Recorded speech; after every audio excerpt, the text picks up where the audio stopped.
بسم اللہ الرحمن الرحیم الحمدللہ وقفا وسلام علی عبادہ الذین اصطفیٰ اما بعد قال اللہ تبارک و تعالی فی الکلام المجید والفرقان الحمید بعد اعوذ باللہ من الشیطان الرجیم بسم اللہ الرحمن الرحیم قد افلح من زکاہا وقد خاب من دساہا قال رسول اللہ صلی اللہ علیہ وسلم بلغوا عنی ولو آیا صدق اللہ مولانا العظیم و صدق رسولہ النبی الکریم ونحن علی ذلک من الشاہدین والشاکرین والحمد للہ رب العالمین۔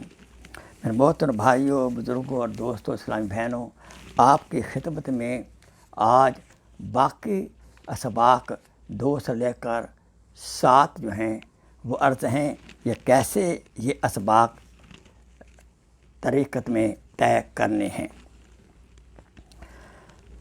بڑی تسکین وابستہ ہے تیرے نام کے ساتھ، بڑی تسکین وابستہ ہے تیرے نام کے ساتھ یا اللہ۔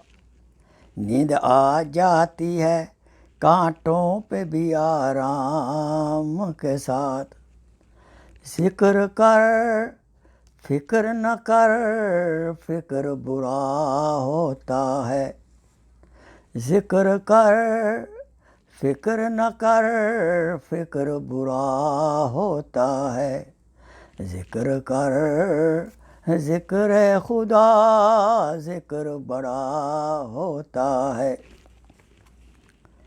آئیے دوسرا سبق آپ کی خدمت میں حاضر ہے۔ دوسرا سبق لطیفہ روح کا ذکر ہے۔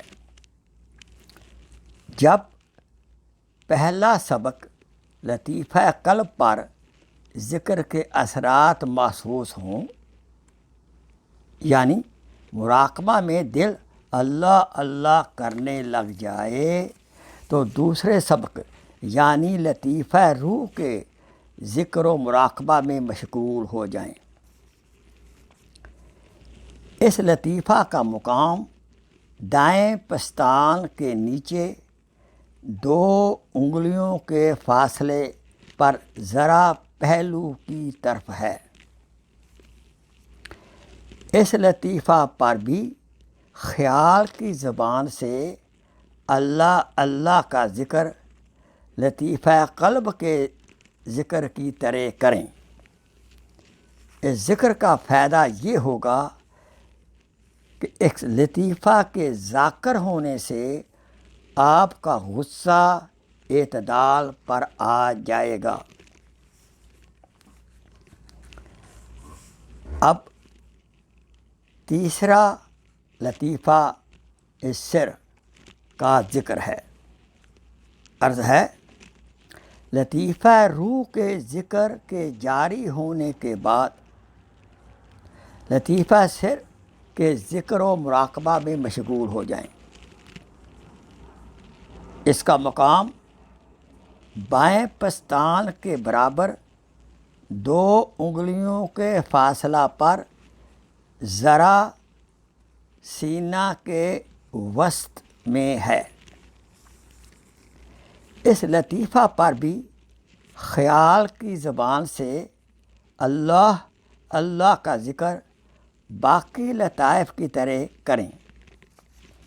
اس کا فائدہ یہ ہوگا کہ اس لطیفہ کے ذاکر ہونے سے حرص، لالچ، حب جاہ کا علاج ہو جائے گا۔ اب چوتھا لطیفہ خفی کا ذکر کیسے کرنا ہے۔ لطیفہ خفی کا مقام دائیں پستان کے برابر 2 انگلیوں کے فاصلہ پر ذرا سینہ کے وسط کی طرف ہے۔ لطیفہ سر کے ذکر کے جاری ہونے کے بعد آپ اس لطیفہ خفی کا ذکر مراقبہ کریں۔ اور اس لطیفہ پر خیال کی زبان سے اللہ اللہ کا ذکر مراقبہ کریں۔ اس لطیفہ کے ذاکر ہونے سے بخل کنجوسی کا علاج ہو جاتا ہے، نتیجتاً سالک صحیح ہو جاتا ہے۔ اب لطیفہ پنجم، لطیفہ اخفا کا ذکر۔ لطیفہ خفی کے ذکر کے جاری ہونے کے بعد لطیفہ اخفا کے ذکر و مراقبہ میں مشغول ہو جائیں۔ اس کا مقام عین وسط سینہ میں ہے۔ اس لطیفہ کے ذاکر ہونے سے کبر، حسد کا علاج ہو جاتا ہے، جو کہ بہت بڑا انعام ہے۔ شیطان انہی دو بد صفات کی وجہ سے راندہ درگاہ ہوا تھا۔ چھٹا، لطیفہ نفس کا ذکر۔ لطیفہ اخفا کے ذکر کے جاری ہونے کے بعد لطیفہ نفس کے ذکر و مراقبہ میں مشغول ہو جائیں۔ اس کا مقام پیشانی کے وسط میں ہے۔ اس لطیفہ کے ذاکر ہونے سے نفس کی اصلاح ہو جاتی ہے، چونکہ نفس ہمارا دشمن ہے اور 24 گھنٹے ہمارے ساتھ رہتا ہے۔ نمبر 7، ہفتم، لطیفہ قالبیہ ہے، جس کا دوسرا نام سلطان الاذکار بھی ہے۔ اس کا ذکر کیسے کرنا ہے سنیے۔ لطیفہ نفس کے ذکر کے جاری ہونے کے بعد لطیفہ قالبیہ کے ذکر و مراقبہ میں مشغول ہو جائیں۔ طریقہ وہی ہے جو کہ لطیفہ قلب میں سب سے پہلے ذکر کیا گیا تھا۔ اس لطیفہ کو سلطان الاذکار بھی کہتے ہیں۔ اس کا مقام سر کی کھوپڑی کے درمیان دماغ میں ہے۔ اس لطیفہ کے ذاکر ہونے کے بعد اب سارے لطائف جاری ہو جاتے ہیں اور جسم کا رواں رواں ذکر کرتا ہے۔ بعض دفعہ کمزور جسم ہلکا سا کانپ کر پھر سکون میں آ جاتا ہے۔ اب چند ایک بہت ضروری گزارشات آپ سن لیں اور ان کو ہمیشہ یاد رکھیں۔ سلوک کی ابتدا قلب کے ذکر سے شروع ہوتی ہے، لہٰذا قلب کا ذکر روزانہ باقاعدہ کرتے رہنا چاہیے۔ دل کے زیادہ منور ہونے سے بیشتر سالک اللہ کی یاد میں محو رہتا ہے۔ نمبر 2، ہر لطیفہ کے ذکر کے شروع اور آخر میں دعا ضرور کریں۔ دعا کے اول میں درود ابراہیمی، سورہ فاتحہ اور باقی دعاؤں کا اہتمام رکھیں اور آخر میں پھر درود ابراہیمی پڑھ کر دعا ختم کریں۔ نمبر 3، استقامت اور کثرت ذکر سے بعض سالکین پر مراقبہ میں انوارات اور رنگوں کا ظہور ہوتا ہے۔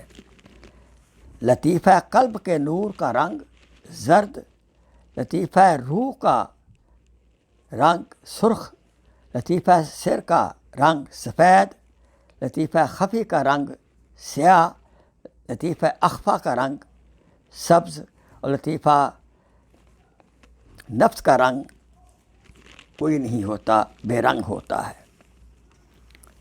نمبر 4،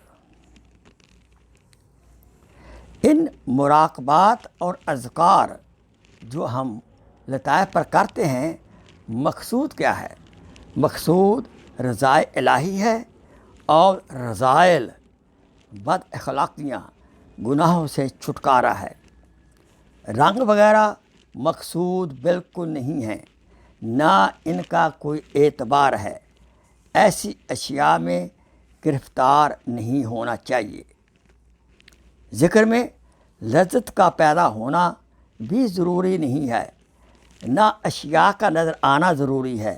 یہ باتیں فضول لہو و لعب ہیں۔ یہ مکتوب معصومیہ دفتر نمبر 12 میں ہے۔